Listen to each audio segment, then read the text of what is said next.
तो चलिए बच्चों, आज हम एक चैप्टर पढ़ते हैं और इस चैप्टर का नाम है द फन दे हैड।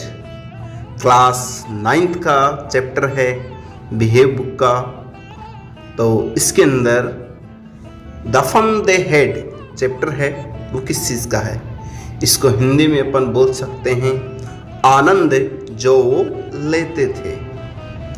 कहानी बड़ी ही इंटरेस्टिंग है और फ्यूचर पे अपन कह सकते हैं कि ये स्टोरी डिपेंडेंट करती है और इसमें क्या बताया गया है। तो चलिए अब इसका अध्ययन अपन करते हैं।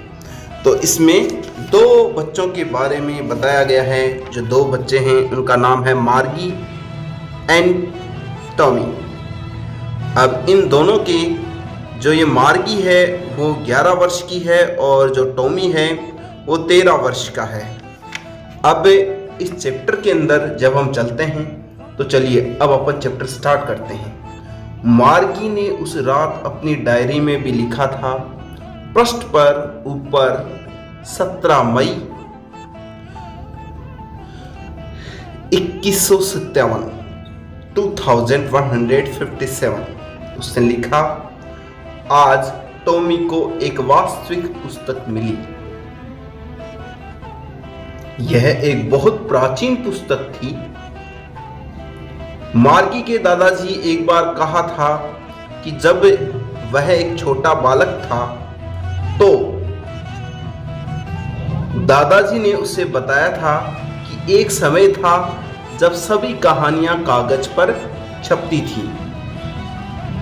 उसने पन्ने पलटे जो पीले सलवटों वाले थे और ये अत्यधिक हास्यकार था कि उन शब्दों को पढ़ना जो स्थिर थे बजाय उस तरीके से गतिमान होने के जैसा कि पर्दे पर उनसे अपेक्षित था कि आप जानते हैं।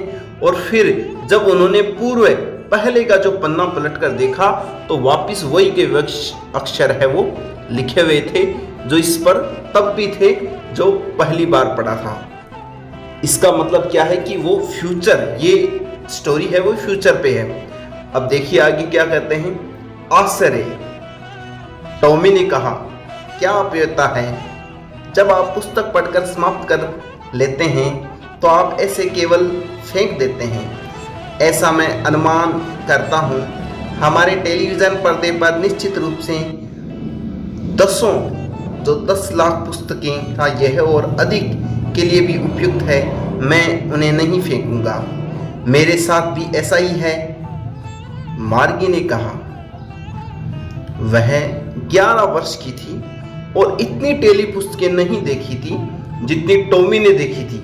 वह 13 वर्ष का था। उसने कहा, तुम्हें ये कहां से मिली? मेरे घर में, बिना देखे उसने उत्तर दिया, क्योंकि वह पढ़ने में व्यस्त था। अटारी में। ये किसके बारे में है? विद्यालय। मार्गी घृणा से भर गई। विद्यालय के विषय में लिखने वाली क्या बात है?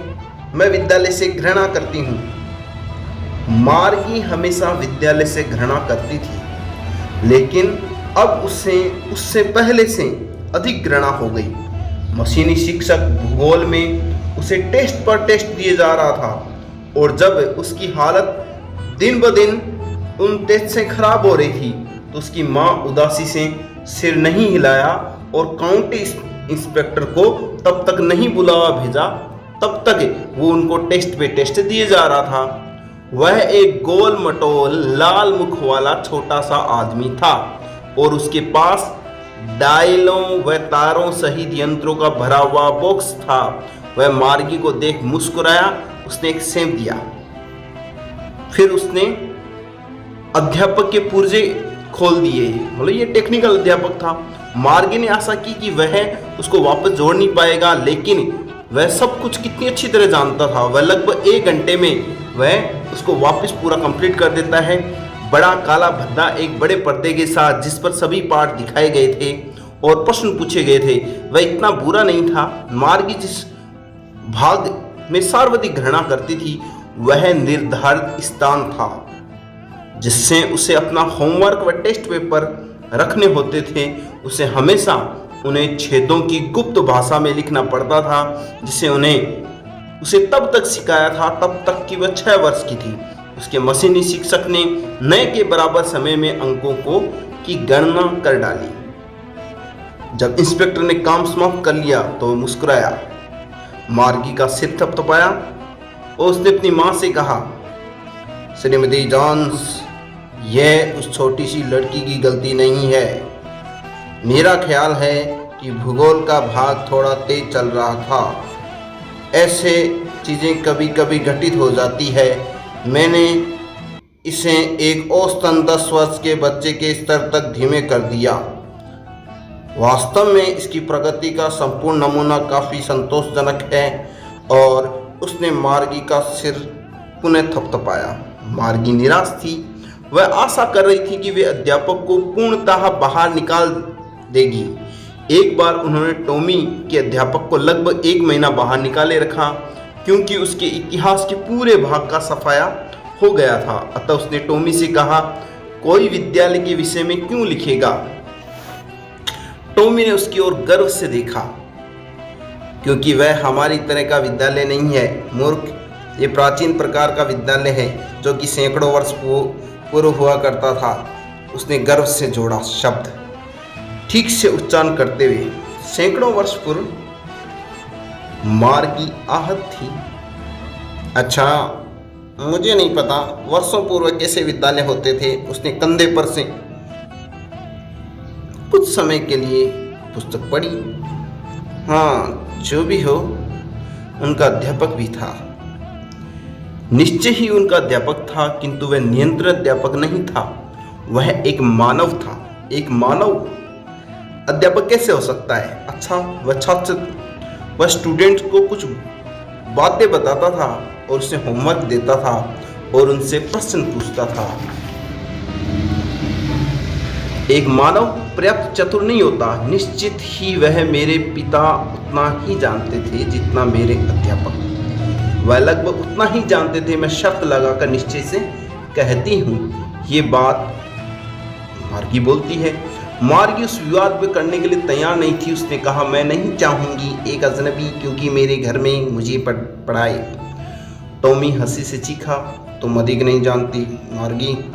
अध्यापक घर में नहीं रहते थे। उनके पास में एक विशेष भवन होता था और सभी बच्चे वहाँ जाते थे और सभी बच्चे समान विषय वस्तु सीखते थे, निश्चय ही यदि वे समान आयु के होते थे।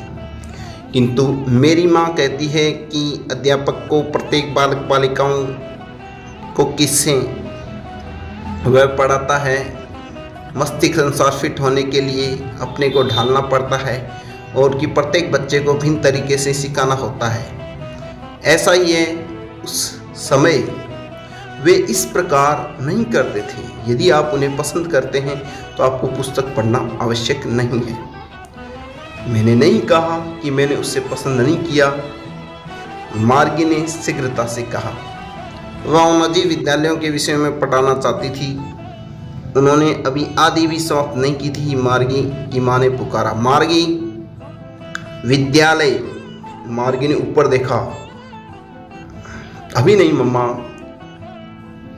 अब श्रीमती जॉन से कहा, और शायद टॉमी का समय भी हो गया है। मार्गी ने टॉमी से कहा, क्या मैं विद्यालय पश्चात आपके साथ ये पुस्तक थोड़ा और पढ़ सकती हूँ? शायद उसने उदासीनता से कहा। वो उस धूल भरी पुरानी पुस्तक को अपनी बाजू के नीचे दबाकर सीटी बजाते हुए चला गया। मार्गी विद्यालय कक्ष में गई। उसके शयन कक्ष में ठीक अगले वाला था। उसने मशीनी शिक्षक तैयार था और उसकी प्रतीक्षा कर रहा था। यह प्रत्येक दिन ही उसी समय चालू होता, केवल शनिवार और रविवार को छोड़कर, क्योंकि इसकी माँ कहती थी कि छोटी लड़कियां अधिक अच्छा सीखती है यदि वे नियमित पर सीखे। पर्दा प्रकाशित किया गया। उसने कहा, आज का अंकगणित का पाठ वास्तविक भिन्नों को जोड़ने पर है। कृपया कल के होमवर्क को निर्धारित स्थान पर डालें। वह प्राचीन विद्यालय के विषय में सोच रही थी कि उसके दादा के दादा जब छोटे लड़के थे हुआ करते थे, अड़ोस आसपास के जो नेबर थे, बच्चे कैसे हंसते थे, खिलखिलाते हुए स्कूल के आंगन में जाते थे, विद्यालय कक्ष में एक साथ बैठते थे, दिन समाप्ति पर घर साथ साथ जाते, वे समान विषय वस्तु सीखते, अतः वे होमवर्क में एक दूसरे की सहायता कर सकते थे और इस पर बात कर सकते थे। और अध्यापक लोग मनुष्य थे। यांत्रिक शिक्षक पर्दे पर प्रदर्शित कर रहा था जब हम भिन्न 1/2 व 1/4 को जोड़ते हैं। मार्गी सोच रही थी कि पुराने दिनों में बच्चों को ये अवश्य ही कितना अच्छा लगता होगा। वह सोच रही थी कि उन्हें कितना आनंद लिया होगा। तो इसी के साथ मैं सभी विद्यार्थियों से विदा लेना चाहता हूँ। मेरे सभी विद्यार्थियों को मेरी तरफ से goodbye, all of you.